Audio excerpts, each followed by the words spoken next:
Hi friends, welcome back to my channel. ఈరోజు మీకు ఈ సీరియల్లో ఏం జరిగిందో తెలుసుకోవాలి అనుకుంటున్నారా? అయితే వెంటనే మనం సీరియల్లోకి వెళ్ళిపోదాం. ఇక ప్రేమ అయితే కళ్యాణ్ని వెతకడం కోసం మొత్తం చూస్తుంది. కానీ కళ్యాణ్ ఎక్కడా కనిపించడు. కానీ తాను కాస్త ఆలోచించి వాడు నన్ను కనిపెడుతూనే ఉంటాడు. అందుకే కదా నేను ఎప్పుడు ఏం చేస్తున్నానో అన్నీ వాడికి తెలిసిపోతున్నాయి. వాడిని పట్టుకోవాలి అంటే నేను మరొకలా ఆలోచించాలి అని చెప్పి ప్రేమ అయితే తన మైండ్లో గట్టిగా ఆలోచించుకొని ఇక పరిగెడుతూ ఉంటుంది. ఒక్కసారిగా ప్రేమ అలా పరిగెత్తడంతో ప్రేమని పట్టుకోవడం కోసం ప్రేమ వెంటే ఫాలో అవుతున్న కళ్యాణ్ ఇక ప్రేమ వెంటే పరుగులు తీస్తూ ఉంటాడు. ఇంకా అలా పరుగులు తీస్తూ సందులన్నీ తిప్పుతూ ప్రేమ సడన్గా ఒక ప్లేస్లో కనిపించకుండా ఆగిపోతుంది. ఒక్కసారిగా కళ్యాణ్ ఇది ఎక్కడికెళ్ళింది అన్నట్టుగా అంతా చూస్తూ పక్కకి తిరిగి చూస్తాడు. ఒక్కసారిగా అక్కడ ప్రేమ కనిపించడంతో కళ్యాణ్ షాక్ అయిపోతాడు. ఇక ప్రేమ అయితే కళ్యాణ్ని ఒక్కడి తన్ని, రే నన్నే బెదిరిస్తావురా? నా ఫోటోలు తీసుకుని నన్ను బెదిరించాలని చూస్తావా? నిన్ను చంపేస్తాను అని చెప్పి ఇక ప్రేమ అయితే పక్కన ఉన్న ఒక కర్ర తీసుకుని కళ్యాణ్ని పిచ్చ కొట్టుడు కొడుతుంది. ఇక కళ్యాణ్ అయితే ప్రేమ నుంచి తప్పించుకోవడం కోసం పరుగులు తీస్తూ ఇక దారిలో వల్లిని గుద్దుకుంటూ వెళ్ళిపోతాడు. ఒక్కసారిగా వల్లి అక్కడికక్కడే కింద పడిపోతుంది. ఇక వల్లి తన దెబ్బలు తుడుచుకుంటూ, రేయ్ కళ్ళేమన్నా జోబులో పెట్టుకున్నావురా? చూసుకోకుండా వెళ్ళిపోతున్నావు అని అనుకుంటూ పక్కకి తిరిగి చూసేసరికి ఇక ప్రేమ అయితే పెద్ద కర్రతో పరిగెత్తుకుంటూ వస్తుంది. ప్రేమని చూసిన వల్లి, ప్రేమ ఏంటి, ప్రేమ ఎక్కడికి వెళ్తుంది అన్నట్టుగా ఇక వల్లి అయితే ప్రేమ వైపు అలానే చూస్తుంది. ఇంకా ప్రేమ మాత్రం కళ్యాణ్ దగ్గరికి వెళ్ళి కళ్యాణ్ని చితక్కొడుతుంది. ఇంకా కళ్యాణ్ వద్దు, నన్నేం చేయొద్దు అని చెప్పి ఇక ప్రేమని బ్రతిమలాడుతుండగా ఇంతలో అక్కడికి ధీరజ్ అయితే వస్తాడు. ఒక్కసారిగా ధీరజ్ ప్రేమ కళ్యాణ్ని కొట్టడం చూసి సైకిల్ అక్కడికక్కడే పడేసి ప్రేమ ప్రేమ అనుకుంటూ పరిగెత్తుకుంటూ ఇక ప్రేమ దగ్గరికి వస్తాడు. ఇంకా కళ్యాణ్ని ప్రేమ అయితే చితకబాతుంది. రేయ్ మర్యాదగా ఆ ఫొటోస్ని ఇస్తావా లేదా? మర్యాదగా ఫోన్లో ఉన్న వీడియోని డిలీట్ చేస్తావా లేదా? రేయ్ డిలీట్ చేస్తావా? నేను ఇక్కడికిక్కడే చంపేమంటావా అని చెప్పి ఇంకా ప్రేమ అయితే తన చేతిలో ఉన్న కర్రతో కళ్యాణ్ని చితకబాతుంది. ఇది ఇలా ఉండగా వల్లి అయితే వాళ్ళిద్దరిని ఫాలో చేస్తూ తను కూడా దొంగచాటుగా వాళ్ళని గమనిస్తూ ఉంటుంది. ఇంకా ప్రేమ వాడిని బాగా కొట్టి మొబైల్లో ఉన్న వీడియోనైతే డిలీట్ చేపిస్తుంది. ఇక అలాగే కళ్యాణ్ అయితే ప్రేమ కాళ్ళు పట్టుకుని, వద్దు, నన్నేం చేయొద్దు, బుద్ధి తక్కువయ్యి నీ జోలికొచ్చాను, ఇంకెప్పుడు నీకు కనిపించను, నన్ను క్షమించు ప్రేమ అని చెప్పి ఇంకా కళ్యాణ్ అయితే ప్రేమ కాళ్ళ మీద పడి ప్రేమకి క్షమాపణలు చెప్తాడు. ఇక ప్రేమ అయితే మొబైల్లో ఉన్న వీడియోని డిలీట్ చేసి తన దగ్గర ఉన్న ఫొటోస్ మొత్తాన్ని కూడా లాగేసుకుంటుంది. ఇక వాణ్ణి వదిలేస్తుంది. ఇంకా ధీరజ్ అయితే అక్కడికి వచ్చి, ప్రేమ ఏమైంది, అసలు వాణ్ణి ఎందుకు కొడుతున్నట్టు అని అంటుంటే, చూడు ధీరజ్, వీడు నా ఫొటోస్ని అడ్డం పెట్టుకుని నన్ను బ్లాక్మెయిల్ చేస్తున్నాడు. పైగా ఆ ఫొటోస్ని మావయ్య గారి మిల్లుకు పంపిస్తానని బెదిరిస్తున్నాడు. వీణ్ణి చంపేస్తాను అని చెప్పి ఇక ప్రేమ అయితే కళ్యాణ్ని బాగా కొట్టేస్తుంది. కళ్యాణ్ అయితే, ప్రేమ ప్లీజ్ ప్రేమ, నువ్వు చెప్పినట్టుగానే వీడియోని ఫొటోస్ని డిలీట్ చేసేసాను, నన్ను వదిలే ప్రేమ అని చెప్పి ఇక ప్రేమ అయితే కళ్యాణ్ని చితకబాతుంది. ఇంతలో ధీరజ్, ఇట్లాంటివన్నీ ఇలా వదిలిపెట్టడానికి వీల్లేదు, వీణ్ణి స్టేషన్లో పెట్టించాలి అని చెప్పి ధీరజ్ అయితే ఆ కళ్యాణ్ని పోలీసులకి అప్పగిస్తాడు. ఇక ప్రేమ దగ్గరకు వచ్చి, ప్రేమ నువ్వెన్ని రోజులు డల్గా ఉంటే నిన్ను అర్థం చేసుకోలేకపోయాను, అలాగే నిన్ను నా మాటలతో చాలా బాధ పెట్టాను, నన్ను క్షమించు ప్రేమ అని చెప్పి ఇక ధీరజ్ అయితే ప్రేమకి క్షమాపణలు చెప్తాడు.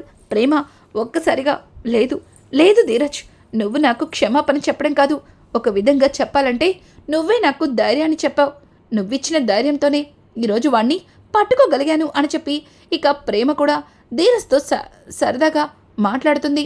ఇక ధీరజ్, సారీ ప్రేమ, నిన్ను చాలా బాధ పెట్టాను, నీ కష్టాన్ని తెలుసుకోలేకపోయాను, నువ్వు ఆ రోజు ఈ విషయం చెప్పడానికి నా దగ్గరికి వచ్చుంటావు, కానీ మీ అన్నయ్య మీదున్న కోపంతో నిన్ను కసురుకున్నాను, ఐఎమ్ రియలీ సారీ అని చెప్పి ధీరజ్ ప్రేమకి క్షమాపణలు చెప్పి అక్కడి నుంచి ప్రేమని తీసుకుని ఇంటికైతే వెళ్తాడు.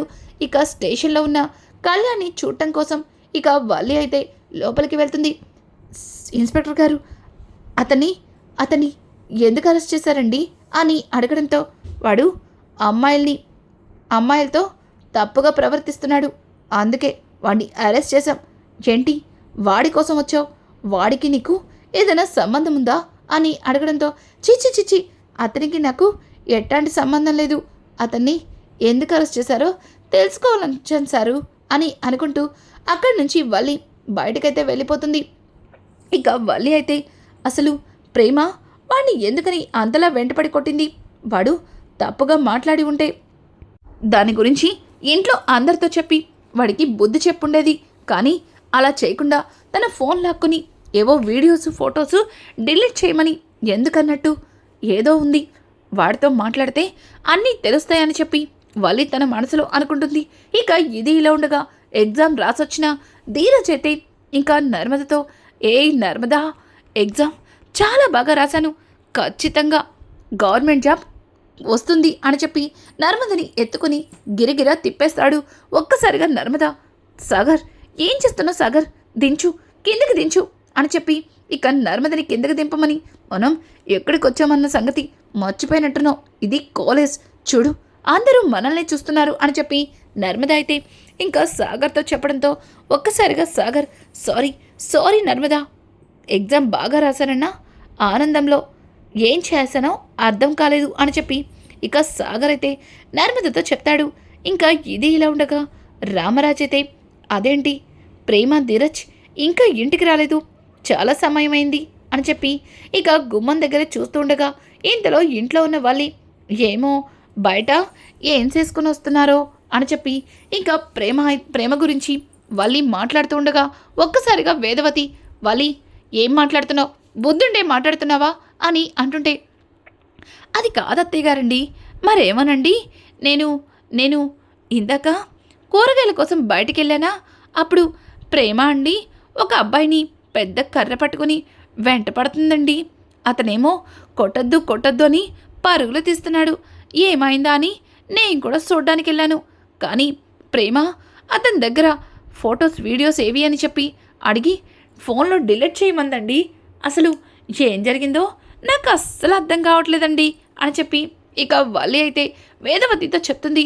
ఒక్కసారిగా వేదవతి, ఏం మాట్లాడుతున్నావు వల్లి, అసలు వీడియోస్ ఫొటోస్ ఏంటి, ప్రేమ వచ్చినాక నేను ప్రేమతో మాట్లాడతాను చూడు, అప్పటి వరకు నువ్వు విషయాన్ని మావయ్య గారితో చెప్పొద్దు అని చెప్పి వేదవతి చెప్పడంతో ఇక వల్లి అయితే, సరే అత్తయ్య గారండి, ఈ విషయాన్ని మావయ్య గారితోనే చెప్పాలనుకున్నాను, కానీ మీరే కదా ఏ విషయమైనా నాతో చెప్పిన తర్వాతే మావయ్య గారితో చెప్పమన్నారు, ఆయన ఇంత పెద్ద విషయాన్ని మావయ్య గారితో చెప్పొద్దంటున్నారు, తర్వాత మావయ్య గారు మీ మీద కేకలేస్తారేమో అని చెప్పి ఇంకా వల్లి అయితే వేదవతితో అంటూ ఉంటే, వేదవతి చూడు అదంతా నేను చూసుకుంటాను, ఆయన జరిగిందేంటో తెలుసుకోకుండా ఆయనతో వెళ్ళి ఈ విషయాన్ని చెప్తే మళ్ళీ ఆయన కంగారు పడతారు అని చెప్పి ఇక వేదవతి అయితే వల్లితో అనడంతో వల్లి కూడా, నాకు కూడా కావాల్సింది అదే, అసలు ముందు ఆ ప్రేమ ఎందుకట్టా చేసిందో తెలుసుకున్న తర్వాత ఈ విషయాన్ని మావయ్య గారితో చెప్పాలా లేక ఆ ప్రేమని మన గుప్పిట్లో పెట్టుకోవాలా అన్న దాని గురించి ఆలోచిస్తాను అని చెప్పి ఇంకా వల్లి అయితే తన మనసులో అనుకుంటూ ఇక తన గదిలోకి వెళ్ళి జరిగిందంతా భాగ్యానికి చెప్పాలని ఫోన్ అయితే తీస్తుంది. ఇక ఇంతలో చందు అయితే లోపలికి వస్తాడు. ఒక్కసారిగా చందుని చూసిన వల్లి ఫోన్ని పక్కన పెట్టి బా అని అనుకుంటూ చందు దగ్గరికి వెళ్తుంది.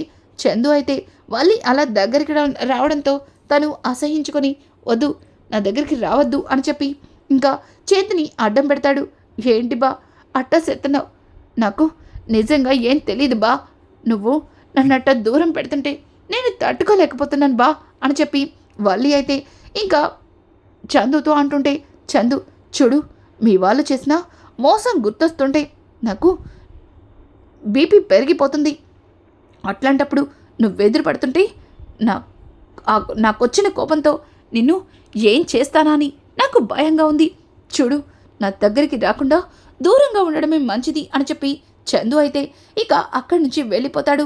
ఇంకా వల్లి, అమ్మ చేసిన తప్పుకి బా నన్ను దూరం పెడుతున్నాడు, కానీ ఈ విషయాన్ని నేను తట్టుకోలేకపోతున్నాను అని చెప్పి ఇంకా వల్లి తన మనసులో ఆలోచించుకుంటూనే ఇక ఇంతలో ప్రేమ గుర్తొచ్చి భాగ్యానికి కాల్ చేస్తుంది. భాగ్యం, అమ్మడు మళ్ళేటే ఫోన్ చేసావు, మళ్ళీ ఏం ప్రమాదం వచ్చి పడింది అని అంటుంటే, అమ్మోయ్ నీతో ఒక విషయం చెప్పడానికి ఫోన్ చేశాను.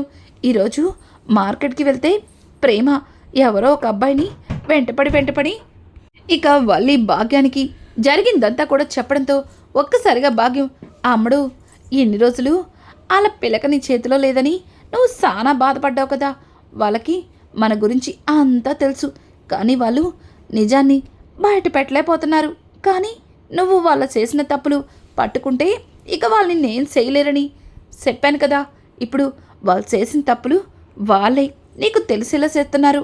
చూడమ్ముడు, ముందు ఆ స్టేషన్లో ఉన్న అబ్బాయిని పట్టుకుంటే మనకి ఏదైనా కొంత హెల్ప్ అవ్వచ్చు అని చెప్పి ఇక భాగ్యం వల్లిని స్టేషన్కి రమ్మంటుంది. ఇక వల్లి అలాగే ఇంకా భాగ్యం ఇద్దరు కలిసి పోలీస్ స్టేషన్కి వెళ్తారు. ఇక భాగ్యం అయితే, సారు వాడేదో చిన్నోడు సారు, వాడికి ఏం చేయాలో తెలియక అట్టా చేశాడు, అంతేకాని కావాలని చేయలేదు. ఇట్టా మీరు స్టేషన్లో పెట్టేస్తే ఆడి జీవితం ఏమైపోవాలి సారు అని చెప్పి భాగ్యమైతే ఇక కళ్యాణ్ తన కొడుకు అన్నట్టుగా పోలీస్ స్టేషన్లో చెప్పి కళ్యాణ్ని విడిపించమని ప్రాధేయపడుతుంది. ఇక కళ్యాణ్ని వాళ్ళు వార్నింగ్ ఇచ్చి వదిలేస్తారు. ఇక కళ్యాణ్ బయటకొచ్చి, చూడండి మీరెవరో నాకు తెలీదు, కానీ నన్ను స్టేషన్ నుంచి ఎందుకు తీసుకొచ్చారు, పైగా నేను మీ కొడుకునని ఎందుకు అబద్ధం చెప్పారు అని చెప్పి ఇక కళ్యాణ్ అయితే భాగ్యాన్ని అడుగుతూ ఉంటే, భాగ్యం అది నేను చెప్తాను అని చెప్పి వల్లి వెనక నుంచి ముందుకొస్తుంది. వల్లిని చూసిన చందు, నువ్వు అని అంటుంటే, చూడబ్బాయి నువ్వు నన్ను చూసి కంగారు పడనక్కర్లేదు, నువ్వు నాకు ఉపయోగపడతావని చాలా కష్టపడి పోలీసులకు డబ్బిచ్చి మరి నిన్ను బయటికి తీసుకొచ్చాము అని చెప్పి వల్లి అంటుంటే, చూడండి మిమ్మల్ని చూస్తుంటే మీరు కూడా నాలాంటి వాళ్ళే అనిపిస్తుంది, కానీ మీరు నన్ను ఎందుకు తీసుకొచ్చారు అని చెప్పి ఇక కళ్యాణ్ వాళ్ళని అడుగుతుంటే, చూడబ్బాయి నిన్ను ప్రేమ ఈ అంటపడి కొట్టింది, పైగా నీ ఫోన్ తీసుకొని ఫోన్లో ఏవో ఫోటోలు వీడియోలు డిలీట్ చేసేసింది, అసలు ఏటైందబ్బాయి అని అడగడంతో ఇక కళ్యాణ్, చూడండి ఇక దాని గురించి వదిలేయండి, నేను ప్రేమ విషయంలో తప్పు చేశాను, అందుకే ప్రేమ నాతో అట్లా మాట్లాడింది, నేను చేసింది తప్పే, నేను ఎవ్వరికీ కనిపించకుండా దూరంగా వెళ్ళిపోతాను, నన్ను వదిలేయండి అని చెప్పి ఇక కళ్యాణ్ వాళ్ళకి దండం పెట్టి అక్కడి నుంచి వెళ్ళబోతుంటే భాగ్యం, చూడబ్బాయి నిన్ను బయటికి తీసుకొచ్చింది ఇట్ట నువ్వు వెళ్ళిపోవడానికి కాదు, అసలు ఏం జరిగిందో చెప్పు అని చెప్పి భాగ్యం వల్లి ఇద్దరూ కలిసి ప్రేమ గురించి కళ్యాణ్ని అడగడంతో ఇక కళ్యాణ్ జరిగిందంతా కూడా వల్లికి చెప్తాడు. ఒక్కసారిగా వల్లి షాక్ అయిపోతుంది. అమ్మ బాబోయ్, ఆ ప్రేమ ఎంత చేసిందా, ఈయన్ని ప్రేమించి ఆడిని పెళ్లి చేసుకుందా, అయితే విషయం చాలానే ఉంది అని అంటుంటే ఇంకా కళ్యాణ్, చూడండి నిజానికి ప్రేమ ధీరజ్ ప్రేమించుకోలేదు, వాళ్ళు ఒకరంటే ఒకరికి అస్సలు ఇష్టం ఉండదు, ప్రేమని నేను దొరికేవే ప్రేమ, ఇక నిన్ను ఒక ఆట ఆడేసుకుంటాను అని చెప్పి ఇంకా వల్లి అయితే తన మనసులో అనుకుంటుంది. ఇక ఇదంతా ఇలా ఉండగా ధీరజ్ అయితే ప్రేమ విషయంలో తను చేసినవన్నీ గుర్తు చేసుకొని చాలా బాధపడుతుంటాడు. అలాగే ప్రేమ కళ్యాణ్ గాడి గోల పోయిందని చెప్పి ఇక తన మనసులో అనుకుంటూ ఉంటుంది. ఇంతలో వేదవతి ప్రేమ దగ్గరకు వచ్చి, ప్రేమ ఏమైంది, నువ్వు ఎవరినో వెంటపడి కర్రతో కొడుతున్నావట అని అడగడంతో ఇక ప్రేమ జరిగిందంతా కూడా వేదవతికి చెప్తుంది. ఒక్కసారిగా వేదవతి షాక్ అయిపోతుంది. ఏమంటున్నావే, వాడు మళ్ళీ రావడమేంటే అని అంటుంటే, అవునత్తయ్య, వాడు మళ్ళీ వచ్చి తనతో కలిసి దిగిన ఫొటోస్ని వీడియోస్ని మావయ్య గారికి చూపిస్తానని బెదిరిస్తున్నాడు, ఏం చేయాలో అర్థం కాలేదు అందుకే అని అంటుంటే ఇంతలో ధీరజ్, అమ్మా నీ కోడలు ఏదో వీరనారిలాగా ఆ కళ్యాణ్ గారిని పట్టుకొని తనడానికి వెళ్ళింది, వాడు దీన్నేమైనా చేస్తే ఏం చేసేది, అయినా అసలు ఇంత పెద్ద విషయాన్ని ఎవ్వరికీ చెప్పకుండా తన ప్రాబ్లంని తనే క్లియర్ చేసుకుంటారని వెళ్ళిపోయింది, సమయానికి నేను అక్కడికి వెళ్ళకపోతే వాడు దీన్ని ఏదైనా చేసుండేవాడు అని చెప్పి ధీరజ్ అయితే ఇక ప్రేమతో అంటుంటే, ప్రేమ రే వాడు నన్నేం చేస్తే నీకెందుకురా, అయినా నా మీద నీకు ఎట్లాంటి ఫీలింగ్ లేనప్పుడు వాడు నన్ను ఏం చేసినా నీకు అనవసరం అని చెప్పి ఇక ప్రేమ అంటుంటే, ఏం మాట్లాడుతున్నావే, నువ్విప్పుడు నా పెళ్ళానివి, నీకేం జరిగినా దానికి రెస్పాన్సిబిలిటీ నాదే, అయినా నిన్ను జాగ్రత్తగా చూసుకోవాల్సిన బాధ్యత నాది. ఇంత జరిగినా నాతో చెప్పకుండా తప్పు చేసింది కాకుండా తిరిగి నా మీదే అరుస్తావా అని చెప్పి ఇక ధీరజ్ అయితే ప్రేమ మీదకి వెళ్తుంటే వేదవతి, అబ్బా ఏంట్రా ఇది, ఇంకా గొడవ పడుతున్నారా రేయ్, మీరిద్దరూ భార్య భర్తలన్న సంగతే మర్చిపోయినట్టున్నారు. ఏంట్రా మీరు ఇంకా ఒకరినొకరు అర్థం చేసుకోకుండా ఇంకా ఇలాగే గొడవలు పడుతున్నారు అని అంటూ వేదవతి అక్కడి నుంచి వెళ్ళిపోయింది. ఇక ప్రేమ అయితే ధీరజ్ దగ్గరకు వచ్చి, రేయ్ అంటే ఇష్టం లేదన్నప్పుడు ఎందుకురా నా కోసం అంతలా ఆలోచిస్తున్నావు? మరి ఈ బంధాన్ని నేనేమనుకోవాలో చెప్పు, దానికి మాత్రం నీ దగ్గర సమాధానం ఉండదు, కానీ నా మీద అరవమంటే మాత్రం ఇంత నోరేసుకుని అరుస్తావు అని చెప్పి అక్కడి నుంచి ప్రేమ వెళ్ళిపోతుంది.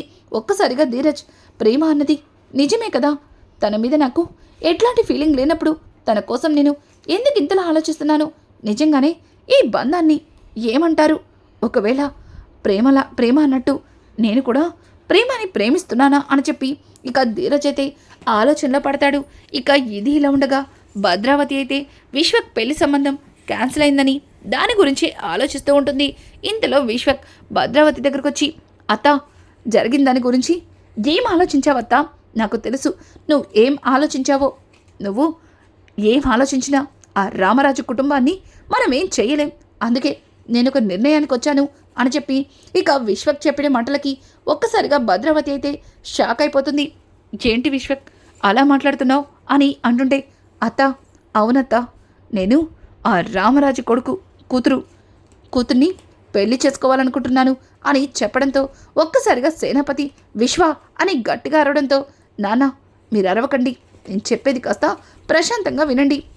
ముందు చిన్నత్తని ఆ రామరాజు పెళ్లి చేసుకుని మన తాతయ్య గారి ప్రాణాలు పోయేలా చేశాడు. అలాగే నా చెల్లెల్ని తీసుకెళ్ళి ఆ ధీరజ్ గాడు మన కుటుంబ పరువుని మంట కలిపాడు. మరి వాడు మన ఇంట్లో ఆడపిల్లలందరినీ తీసుకెళ్ళి పెళ్ళిళ్ళు చేసుకోవడానికి మనం ఆడపిల్లల్ని కన్నట్టుంది. అందుకే నేను కూడా ఒక నిర్ణయం తీసుకున్నాను. ఆ రామరాజుని దెబ్బ కొట్టాలి అంటే వాడి కూతుర్ని నేను పెళ్లి చేసుకోవాలి. అప్పుడే ఆ రామరాజు గాడు మన కాళ్ళ దగ్గరకు వస్తాడు అని చెప్పి ఇక విశ్వక్ అయితే సేనాపతితో చెప్తాడు. ఒక్కసారిగా భద్రావతి, శబాష్ రా విశ్వక్, ఇన్నాళ్ళకి నా మేనల్లుడు అనిపించుకున్నావు. చూడు, ఎట్టి పరిస్థితుల్లో ఆ రామరాజు కూతుర్ని నువ్వే పెళ్లి చేసుకోవాలి. అలా పెళ్లి చేసుకోవాలంటే నువ్వు ముందు దాన్ని ప్రేమించాలి, అది కూడా నీ ప్రేమని నమ్మాలి అని చెప్పి ఇక భద్రావతి అయితే విశ్వక్కి ఏదేదో చెప్తుంది. ఒక్కసారిగా సేనాపతి, అక్క ఏంటక్క ఇదంతా అని అంటుండే, చూడు సేన, ఆ రామరాజు గారిని దెబ్బతీయాలి అంటే ఇంతకు మించి మనకి మరొక ఆలోచన లేదు. వాడు మన ఇంటి నుంచి 2 ఆడపిల్లల్ని వాడింటికి తీసుకెళ్ళాడు. అందుకే ఆడపిల్ల ఇంటి నుంచి వెళ్ళిపోతే ఆ తల్లిదండ్రులకి ఎంత బాధ ఉంటుందో, ఎంత క్షోభ ఉంటుందో వాడికి తెలియాలంటే వాడి కూతురు కూడా వాడి గడప దాటాలి అని చెప్పి ఇక భద్రావతి అయితే సేనాపతితో చెప్తుంది. సేనాపతి కూడా దానికి అంగీకరిస్తాడు. అలాగే విశ్వక్ ఇక రామరాజు చిన్న కూతుర్ని ప్రేమించడానికి భద్రావతి చెప్పిన ప్లాన్స్ అన్నీ వింటూ ఉంటాడు. ఇక ఇది ఇలా ఉండగా వల్లి అయితే ప్రేమ దగ్గరకు వచ్చి, హాయ్ ప్రేమ, ఏంటి ఇంకా బోన్సేయలేదా, ఎక్కడ కూర్చున్నావు అని అడుగుతుంటే, ప్రేమ, ఏం మాట్లాడుతున్నావు, నేను ఎప్పుడు తింటే నీకెందుకు అని అంటుండే, అంతేలే, ఎప్పుడు తింటే నాకెందుకు, అయినా ధీరజ్ది నీది ప్రేమ పిల్ల నిన్నాను, కానీ ఎప్పుడు ప్రేమ పెళ్ళిళ్ళు చూడడమే కానీ అసలు వాళ్ళ ప్రేమేంటో, వాళ్ళ ప్రేమలో ఉన్న కథ ఏంటో ఎప్పుడూ తెలుసుకోలేదు. ఒకసారి నీది ప్రేమది, నీది ధీరజ్ది ప్రేమ కథ చెప్తావేంటి అని అడగడంతో ఒక్కసారిగా ప్రేమ షాక్ అవుతూ వల్లి వైపు చూస్తుంది. ఇక పక్కన ఉన్న వేదవతి అయితే, వాళ్ళ ప్రేమ గురించి నీకెందుకే, ఆయన ఎప్పుడు లేంది ఈ కొత్త కథలేంటి, వెళ్ళిక్కడి నుంచి అని చెప్పి వేదవతి అయితే ఇక వల్లిని కసిరి అక్కడి నుంచి పంపిస్తుంటే, అదేటత్తయ్య గారు అట్టా మాట్లాడుతున్నారు? నేనేమన్నా తప్పుగా మాట్లాడానా ఏంటి? నాకు ప్రేమ ధీరస్లా ప్రేమ కథ వినాలనిపించింది, అందుకే అడిగాను. పైగా నర్మద అలాగే సాగర్ మరిది గారిది కూడా ప్రేమ కథే కదా అని చెప్పి అంటూ ఉంటే, నీకు అంతగా వినాలనుకుంటే వెళ్ళి నర్మదని అడుగు, నీకు బాగా అర్థమయ్యేలా చెప్తుంది అని చెప్పి వేదవతి అయితే ఇక వల్లిని కసురుకుంటుంది. ఏటీవిడా ఎప్పుడు వీళ్ళని వెనకేసుకొత్తనే ఉంటుంది. పైగా ప్రేమ విషయంలో కూతంతా ఎక్కువ శ్రద్ధ చూపించిద్ది.